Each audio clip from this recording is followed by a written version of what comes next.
Welcome to our 4th of July preview here on BCTV. I'm Jeff Doan, and over the next few minutes we're going to peruse the grounds and see what's going on. We're going to get a chance to go into the pits. Hopefully going to meet with John Campo to see how things are going, what they're doing, and how they're setting things up. We're over at Winona Park right now. Skirbeck is in the back. Skirbeck is a great big part of the festival every year, as it is their biggest carnival of the year. They even brought in a couple of rides from an outside agency just to fill the voids for this weekend. So what is calm and peaceful at the moment, over the next 3 days is just going to turn into thunderous joy, as upwards of 300,000 people are going to venture to Bay City for the best fireworks in the Midwest. We'll take a preview of all of it and be back in just a minute here on BCTV.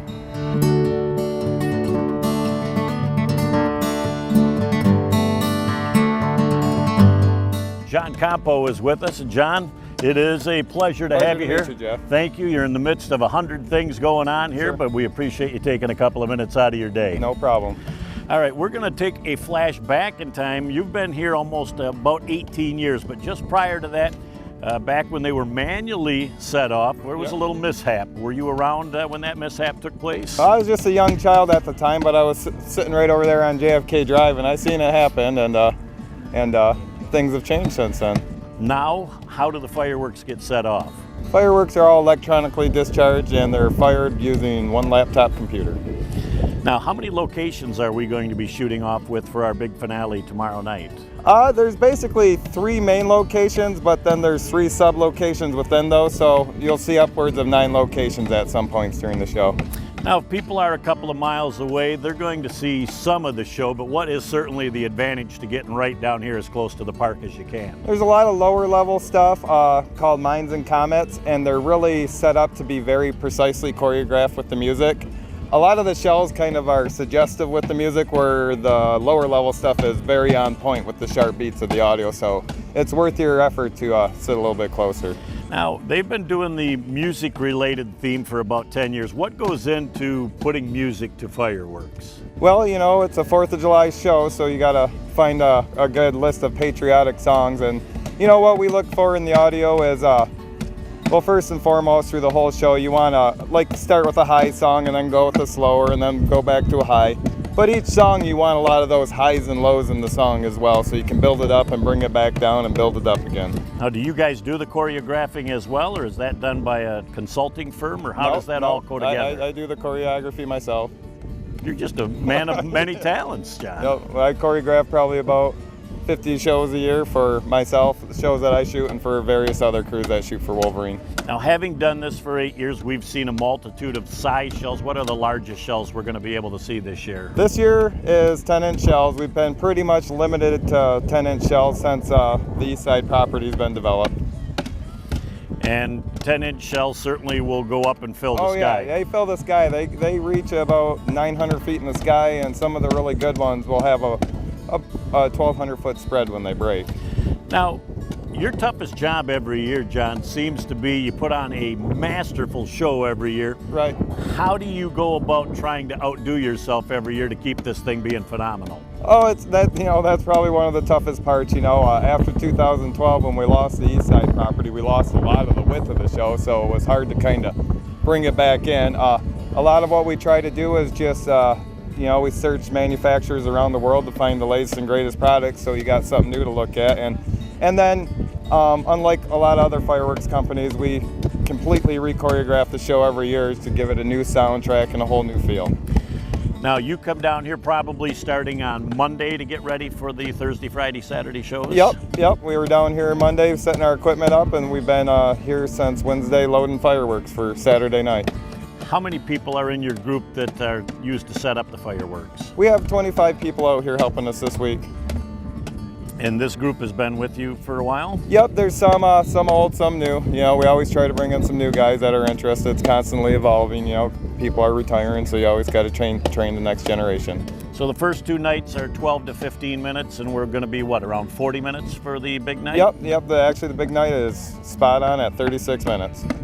And about how many shells are we going to see in 36 minutes? There'll be a little over 6,000 shells loaded in mortar tubes, and then with all the lower level multi-shot cakes, there's hundreds of shots in those. So the grand shot total is somewhere around 36,000 shots. So basically you have 1,000 shots a minute going up for those that are close enough to enjoy average, it. you know, some spots, you know, like it goes with the highs and lows. Some spots are, you know, 3 or 4 at a time, and sometimes you got 100, 200 at a time. So, well, that is amazing. We do appreciate your efforts, and we'll let you get back to putting on what we think is the greatest show in the Midwest. So, excellent. Congratulations and best of luck, as we'll look forward to seeing the fruits of your labor. All right, thank you much. We'll be back in just a minute here on BCTV.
Welcome back to BCTV. Jeff Doan along with the Duke of Earl himself, Earl Bovia.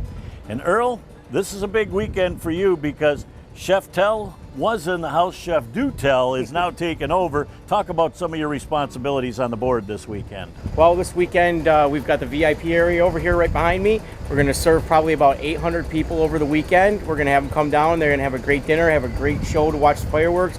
We're serving up some hot dogs, hamburgers, brats, and then pulled pork and chicken on Saturday night. And you said you're expecting between the 3 nights about 800 people. Correct. So obviously those tickets go fast. Yeah, they fill up pretty fast. They may have a couple left for coming up this weekend, but yeah, that's pretty full usually every week. Now, how much time and effort goes into the preparation for this weekend as a board member and as you're also coordinating the food? We usually probably about a week total from the time of the start to the time we end. Even after the festival's done and everyone's gone home, we're still here afterwards. Then the next day, clean up 2 or 3 days afterwards is always going on. So you pretty much set the menu. Do you need taste testers or anything? Because Well, I know Nick and I are always good taste testers. We would always use the taste testers. You know, we want to make sure the food's not, bad before we serve it to everybody else. Well, that's good. And again, we enjoy showing the folks that help make this happen. We know this is a year-long event to plan for. This isn't something you just show up the week of the event and push a button and make it go. No, it's quite an expansive festival if you get into the inner workings of it. Well, and we get to see you a lot during the telethon, which is a somewhat relaxing weekend for you guys. We have a great time with it as well. And that also sets up a lot of the monies to start things up and insurances to get the festival going. Yeah, we always have a great time there, and we always appreciate the public support starting out. It's a good shot in the arm for us. Well, we'll let you get back to your efforts. Always a pleasure to spend a minute with you, Duke. Same here. Have a great one, Earl. You too.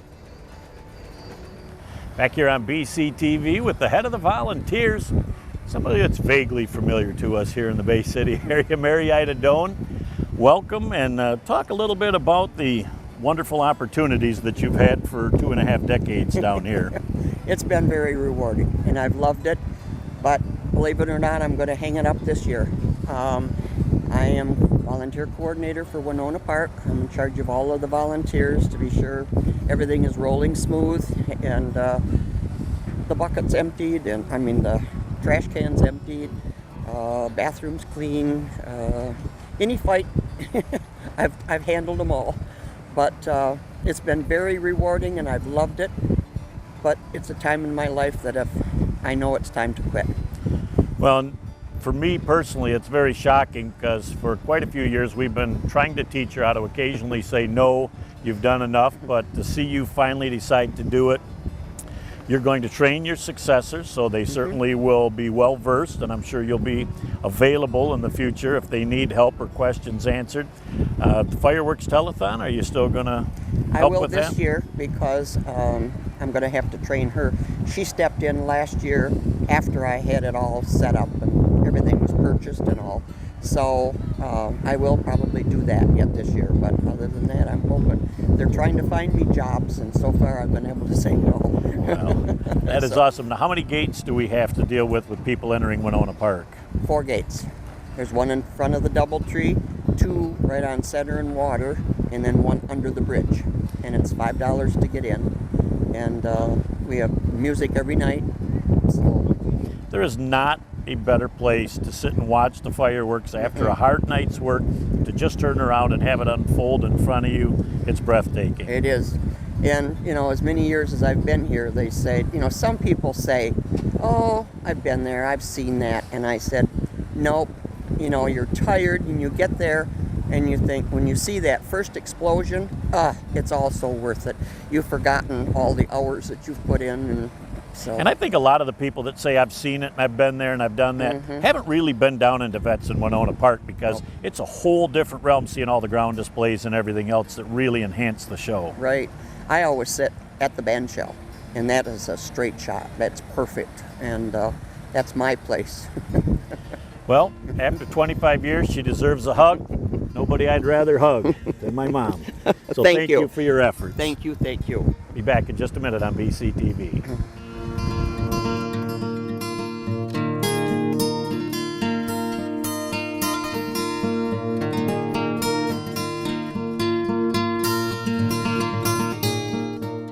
Thanks for spending a few minutes with us on BCTV as we've done a preview of our fireworks this weekend in Bay City. You've got an opportunity to see some of the volunteers. John Campo was gracious enough to take a few minutes out of his time and allow us to get into the pits to see what was going on. But what's coming up next is the very best part of the treat. You'll see the grand finale of the fireworks right here on BCTV. Thanks, and have a great day. Happy 4th.